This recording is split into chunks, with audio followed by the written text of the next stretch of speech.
Rasulillah wa ala alihi wa ashabihi wa mawalah, la hawla wa la quwwata illa billah.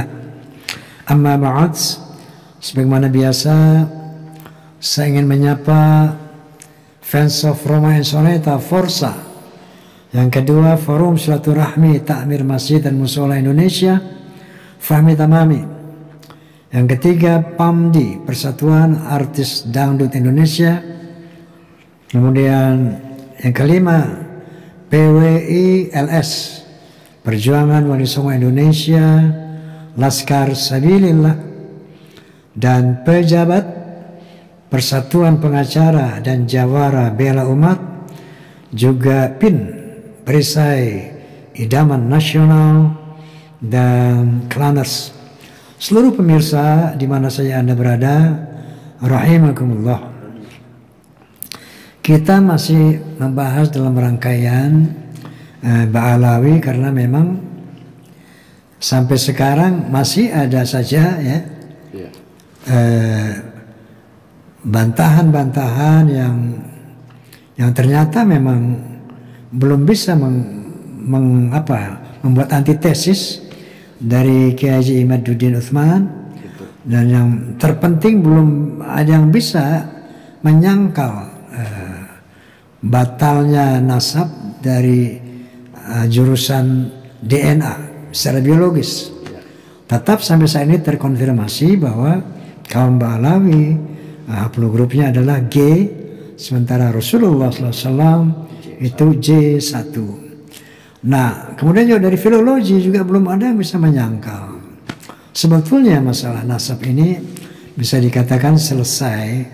Nah, cuman saja teman-teman kita dari Ba'alawi ini belum rela, belum ikhlas melepaskan apanya ini ya, privilege-nya yang selama ini didapat dari umat yang katakanlah mengkultuskan mereka. Tapi seandainya mereka betul-betul menjalankan di dalam sholatnya itu sumpahnya, dalam ikrarnya, inna sholati wa nusuki wa mahyaya wa mamati lillah. Kalau orientasinya mencapai ridho Allah, mencapai takwa Allah, saya rasa mereka tidak akan pernah keberatan menjadi zuriyah Nabi ataupun tidak. Ternyata bukan sesuatu yang menentukan di akhirat. Betul. Nah, baik, kali ini menambah pengetahuan kita lagi bahwa saya pernah mengatakan bagaimana dawir-dawir mereka. Ada yang punya showroom, habis mobilnya dipinjemin nggak pulang-pulang. Ada yang didawir bertahun-tahun, alhamdulillah sadar. Ada yang macam-macam duar dawir ini. Yang alhamdulillah banyak sudah yang cerahkan. Alhamdulillah banyak yang sadar bahwa kaum Ba'alawi bukan dzurriyyah Nabi, karena mereka bisa mendawir itu dengan menjual nama Rasulullah. Kalau nggak kasih saya nggak dapat syafaat, saya cucu Nabi. Inilah klaim-klaim ini yang membuat orang bisa didawir. Nah, mudah-mudahan setelah tercerahkan nggak bisa lagi. Ini ada satu tokoh Islam, tokoh Islam dari Jawa Barat. Barangkali beliau bisa memberi pencerahan bagaimana proses dawir yang mereka lakukan ini.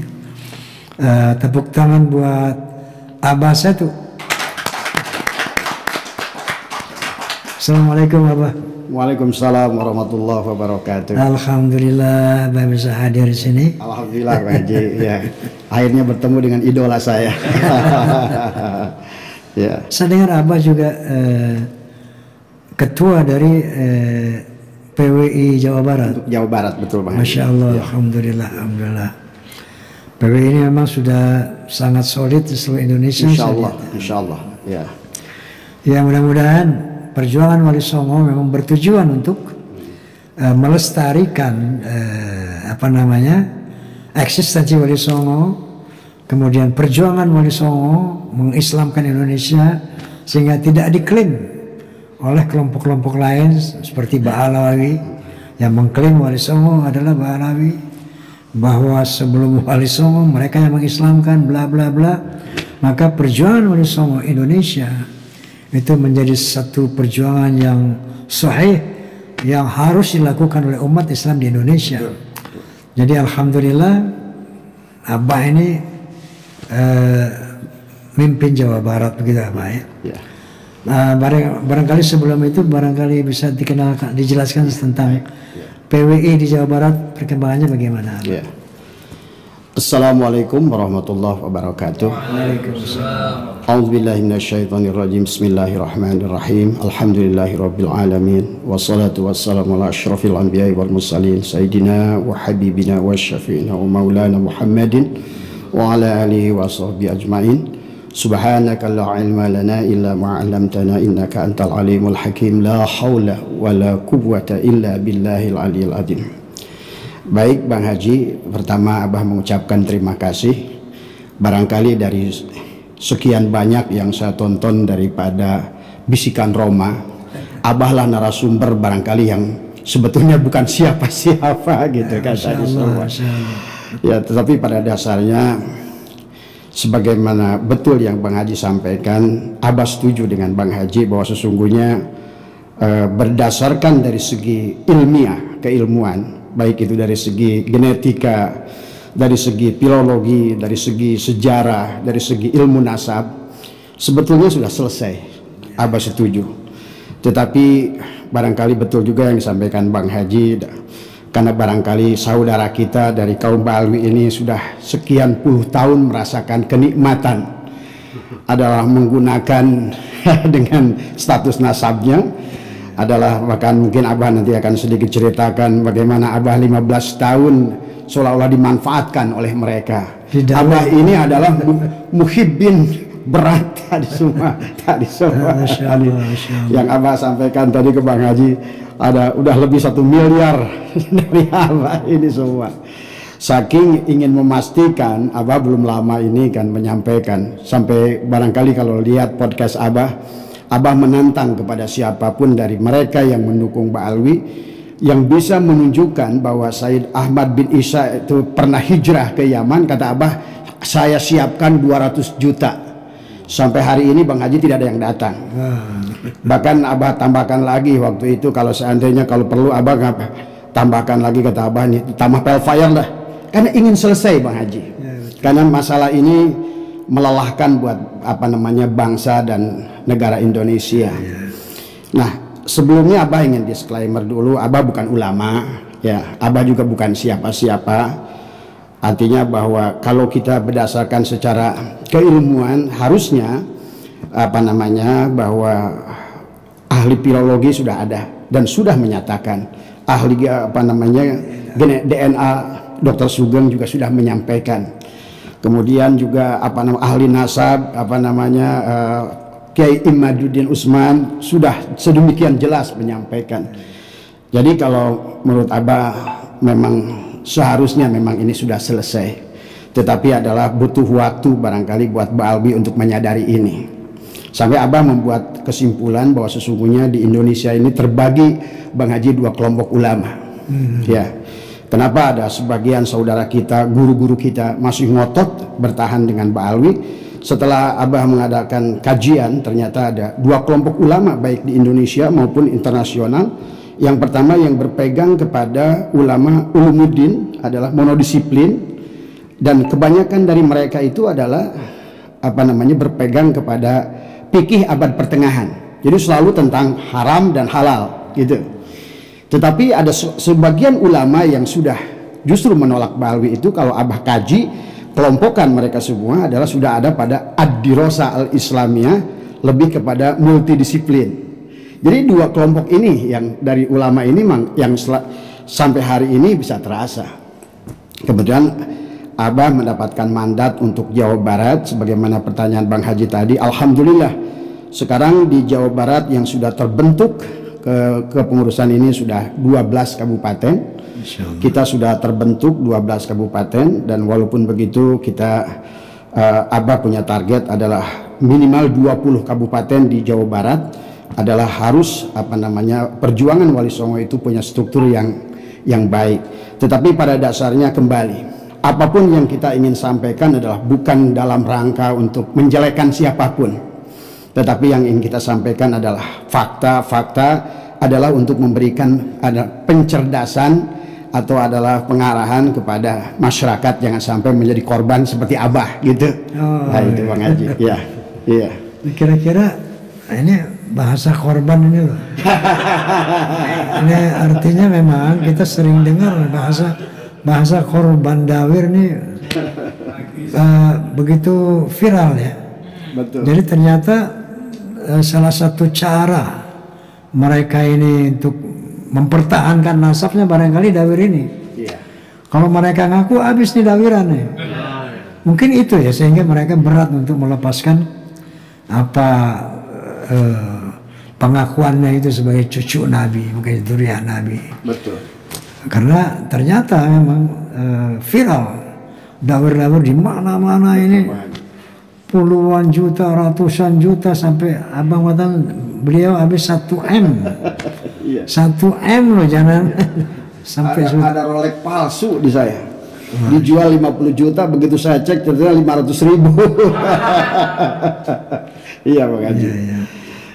Oke, Mas, sebagaimana korban-korban kata Abah tadi dawir kan umumnya mereka kan karena takut kualat sama Rasulullah, takut tidak dapat syafaat, sebagaimana yang mereka katakan. Ini buat Nabi loh, buat Rasul loh, ya. Untuk itu ada orang mau ngasih alfat. Ini buat Rasul loh, bukan buat gue loh. Ya. Mau dapat syafaat nggak? Nah, kira-kira itu senjata mereka. Nah, jadi menjual nama Nabi, na'udzubillah, menjual syafaat. Abah udah beli syafaat 1 M. Iya. Bisa ceritakan Mas gaya-gayanya, cara-caranya mendawir itu gimana? Itu luar biasa. Ya tentu saja karena memang seperti hari ini Bang Haji, Abah dan seluruh sahabat kita di perjuangan Wali Songo, memang tujuan kita berjuang ini pun adalah yang terutama yang pertama adalah tentu ingin menjunjung adalah marwah kebesaran keagungan baginda Nabi Muhammad SAW. Yang keduanya adalah tentu adalah karena mereka bukan hanya mendawir dan bukan hanya mereka adalah mengisbat nasab kepada baginda Nabi, tetapi juga mereka telah merusak sejarah Bang Haji yang Abah tahu. Nah, jadi sesungguhnya kalau menurut Abah sangat terjadi kerusakan yang luar biasa dari berbagai aspek. Kerusakan dari segi ekonomi, tidak sedikit masyarakat yang didawir termasuk Abah. Mungkin Abah sedikit ceritakan bagaimana dari sekian puluh tahun, dari mulai berbagai macam cara mereka itu Bang Haji. Ada yang datang mereka ngaku namanya Habib hijau, ada yang mengatakan Habib merah. Kalau Habib merah itu mereka menggunakan sendal merah, kantong merah, kaos merah, sendal merah. Itu biasanya datang kalau ke Abah nggak pernah ngomong, datang keliling di depan rumah itu. Begitu Abah tanya, Bib, assalamualaikum, dia begitu. Kemudian dia keliling baru dia tulis 19.999. Kata Abah, apa ini Bib? Rumah ini akan kebakaran kecuali ini kiparatnya. Itu satu. Itu bisa begitu. Dan itu sering terjadi. Ada lagi yang Abah lagi santai, tiba-tiba Bang Haji datang satu rombongan Habib, dia ngaku adalah dari Jawa Timur. Serombongan Habib datang dari Jawa. Saya bilang, Bib, dari mana antum tahu rumah saya di sini? Saya lagi berjalan di Cibitung, tiba-tiba di langit ada cahaya yang terang benderang, gitu kan tadi. Begitu saya ikuti cahaya, ternyata di rumah antum. Gitu kan. Gitu kan. Nah, disitulah dia kemudian akhirnya kata beliau gini cerita, ujung-ujungnya duit Bang Haji. Karena kata beliau cahaya itu tidak murah. Untuk melihat cahaya itu menunjukkan bahwa di situ ada aulia, kata dia. Tadi semua. Belum lagi, wah itu Abah itu dari dulu sebetulnya Bang Haji senang menghajikan mereka, mengumrohkan. Walaupun Abah sudah pelajari dari mereka, sebetulnya Abah pelajari orang-orang Ba'alwi ini hampir jarang pergi haji dan umroh ke tanah suci sebenarnya. Lebih banyak ke Tarim tadi semua. Lebih banyak ke Tarim. Tapi ada seorang Habib yang menurut Abah baik, karena kalau Abah sih tidak melihat dia itu bagaimanapun, tetapi kepada orang yang baik, akhlaknya baik, siapapun dia, tetap Abah hormat kepada dia. Dan itu yang terjadi. Abah berangkatkan umroh, ada beberapa habib. Besoknya Bang Haji subuh itu saya bangun tidur, biasa saya jam 2 pagi itu setengah 3 saya bangun, saya olahraga keluar. Tahu-tahu di halaman rumah saya itu ada kali 30 habib udah tiduran di lantai. Ternyata waktu saya tanya, ini dari mana antum ini? Saya ada yang bilang dari Bangkalan, ada 5 mobil di luar, dia loncat pagar ke rumah saya, tiduran di rumah saya itu. Karena ternyata di kalangan mereka, jadi yang harus kita kenal Bang Haji, sebetulnya kenal kayak seperti multi level marketing. Jadi siapa yang bisa merekomendasikan siapa, maka mereka dapat hak 10%. Gitu. Jadi mereka itu misalnya saya udah memberangkatkan seorang umroh misalnya gitu. Kemudian dia akan sebarkan tuh, ada Rijal Hajib nih, gitu. Kemudian mereka umumkan itu ke semua, maka datanglah. Saya tanya, dari mana kalian? Saya dari anu. Bagaimana kalian kok bisa masuk? Saya loncat pagar. Nah, itu kata dia. Akhirnya itulah. Kemudian pernah lagi Bang Haji datang. Saya bangun pagi. Waktu itu saya mau berangkat ke Singapura. Saya mau ngambil first flight. Begitu saya keluar rumah, ternyata ada 4 orang Bali duduk di jam 3 subuh gitu. Memaksa saya minta uang 15 juta. Katanya dia bilang buat apa? Dia bilang buat renovasi rumah saya. Ini maaf ya, jadi ini bukan untuk menjelekan siapapun, tapi ini insya Allah, karena Allah menyaksikan apa yang kita sampaikan, insya Allah kita bisa bertanggungjawabkan. Barangkali adalah untuk menambah penyadaran kepada masyarakat. Bukan kita tujuannya fitnah, tapi adalah untuk membukakan fakta-fakta apa yang ada. Maka dan dia ngotot minta kepada Abah 15 juta sampai turun 12 juta sampai 10 juta karena Abah ingin buru-buru ke bandara. Akhirnya Abah kasih 2 juta Bang Haji. Setelah 2 juta pun masih ngotot dia. Sampai dia bilang, Ji, saya doakan biar selamat. Kan Abah jengkel, Bib, kalau bisa doakan jatuh aja pesawatnya sekalian gitu. Sekalian saya ingin bukti doa kamu itu mustajab enggak gitu kan tadi semua. Banyak banget. Jadi selama sekian itu termasuk maaf, ada dia bawa kaligrafi. Bawa kaligrafi sampai ke rumah. Assalamualaikum, waalaikumsalam gitu kata dia semua. Ada kaligrafi. Ini apa? Tolong anak katanya ini 5 juta saja. Wah, yang kayak gini saya bilang 200.000 paling gitu. Ya sudahlah katanya 3 juta nggak apa-apa. Akhirnya saya maghrib itu saya berikan aja 3 juta. Saya kan tinggalkan, saya bilang, Bib, ayo sholat maghrib. Maaf Bang Haji, saya bukan ngejelekan lagi. Saya itu sering Habib itu datang waktu sholat, tapi setiap saya mau ajak sholat nggak pernah mau. Itu anehnya saya itu. Udah tamat mungkin. Ya, mungkin sudah belajar sholat dari kecil barangkali tadi semua. Kemudian begitu saya tinggalkan, saya kasih duit 3 juta. Begitu saya beres sholat maghrib ke situ, kaligrafinya dibawa, duitnya dibawa. Dan ini ada penyaksian dari istri saya. Saya tidak ada Bang Haji. Dia masuk ke dapur. Umi, ke istri saya itu pengen makan.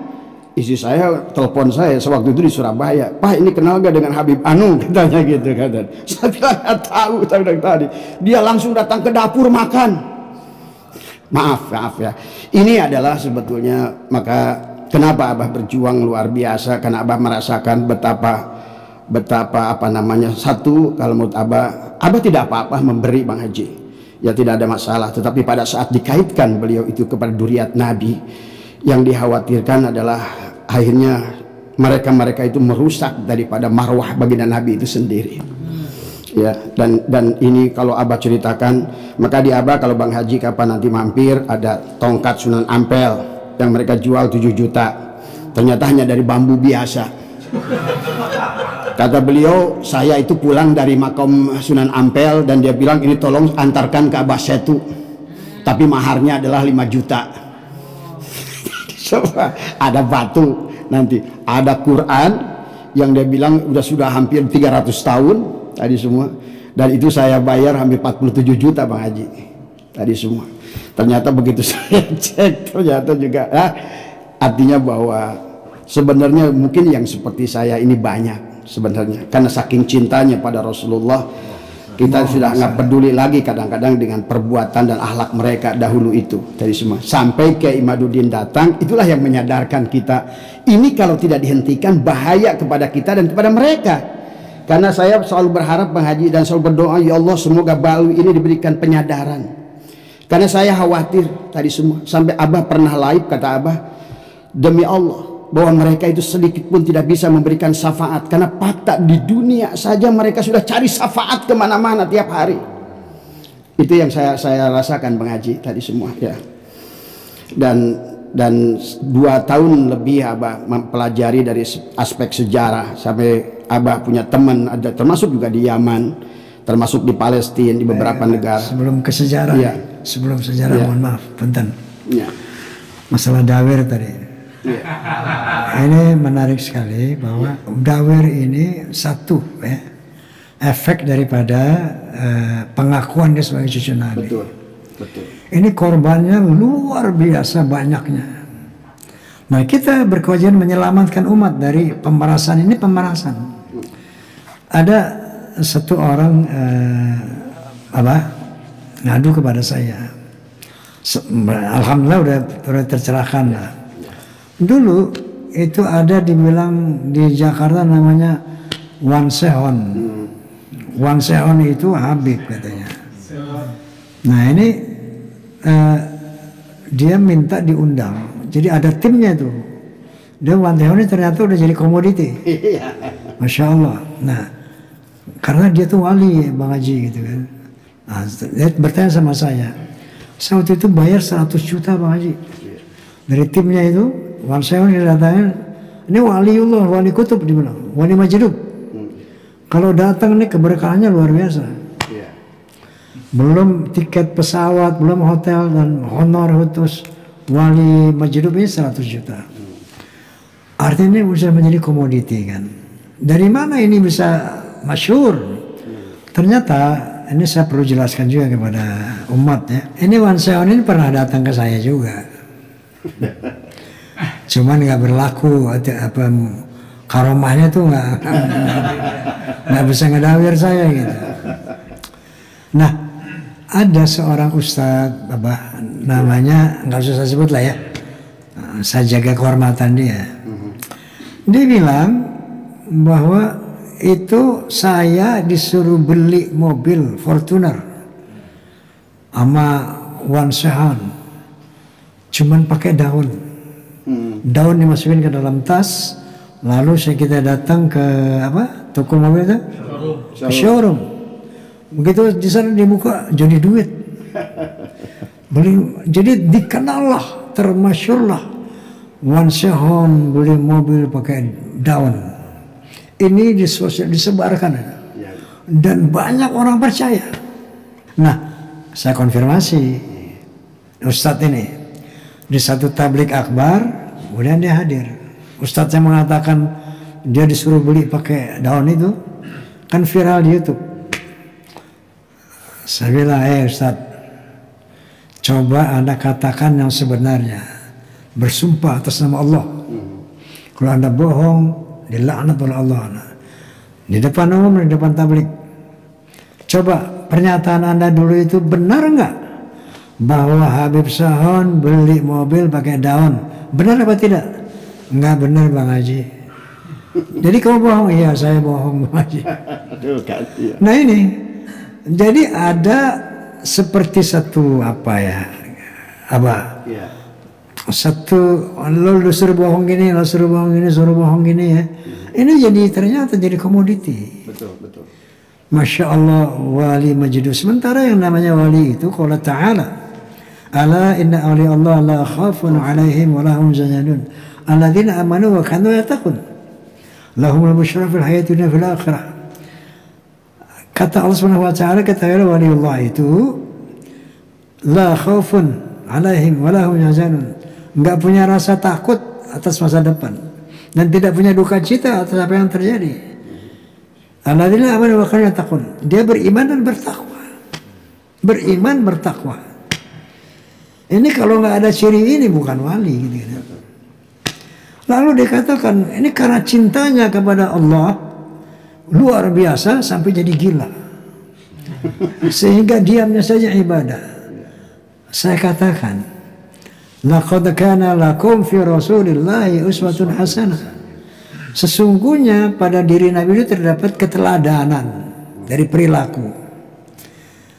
Apakah dia lebih gila cintanya daripada Rasulullah? Lebih hebat, lebih dahsyat cinta daripada Rasulullah? Rasulullah gila.